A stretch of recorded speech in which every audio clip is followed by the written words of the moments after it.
بسم اللہ الرحمن الرحیم۔ السلام علیکم ورحمۃ اللہ وبرکاتہ۔ ذی الحج کی 6 تاریخ کا ایک بہت ہی پرتاثیر عمل آپ کو بتانا ہے جو آپ کے گھر میں جوڑ کا ذریعہ بن جائے گا۔ گھر میں آپس میں پیار محبت نہیں ہے، چاہے بچوں میں، والدین میں، یا میاں بیوی میں، یا بہن بھائیوں میں، یا کسی بھی رشتے میں آپس میں جوڑ نہیں ہے، نہ اتفاقی ہے، لڑائی جھگڑے ہیں، ایک دوسرے کی مخالفت ہے، اور گھر میں نہ چاکی کا ماحول ہے، تو آپ یہ عمل خاص قرآنی کو اپنا وظیفہ بنا لیں، اور خاص طور پہ اس تاریخ کو آپ یہ کر لیں۔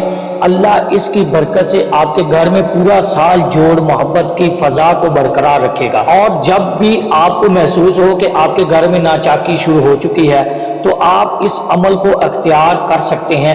ہمارے وظائف جتنے بھی یوٹیوب پر آتے ہیں الحمدللہ صرف قرآنی وظائف ہوتے ہیں۔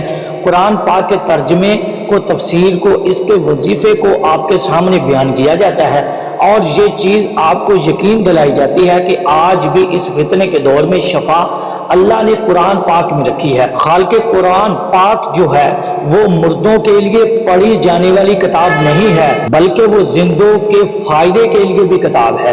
جی الحمدللہ، اللہ کے فضل سے میں نے سب سے پہلے یوٹیوب پر قرآنی وظائف کو باقاعدہ طور پر ہم نے عام کیا، اور اس سے پہلے لوگ ادھر ادھر کے قصے سناتے ہیں۔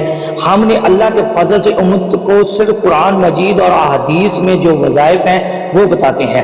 تو میں آج آپ کو گھر کی زندگی کو پیار محبت والی بنانے کا یہ عمل دے رہا ہوں۔ یہ اس تصویر کو تو آپ کریں، لیکن اس کے علاوہ بھی تاریخ میں، ڈیٹس میں آپ کر سکتے ہیں۔ آپ کو پورا سال جب ضرورت پڑے ہمارے ہر عمل کو آپ بار بار جب چاہے کر سکتے ہیں، آپ کو اجازت ہے۔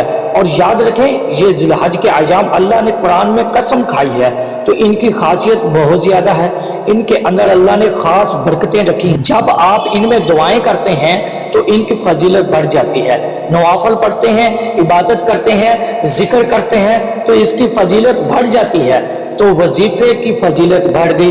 اب آپ نے یہ عمل مختصر پڑھنا ہے، وَاعْتَصِمُوا بِحَبْلِ اللَّهِ جَمِيعًا وَلَا تَفَرَّقُوا، وَاعْتَصِمُوا بِحَبْلِ اللَّهِ جَمِيعًا وَلَا تَفَرَّقُوا۔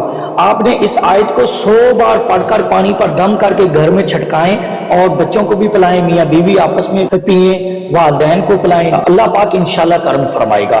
السلام علیکم ورحمۃ اللہ وبرکاتہ۔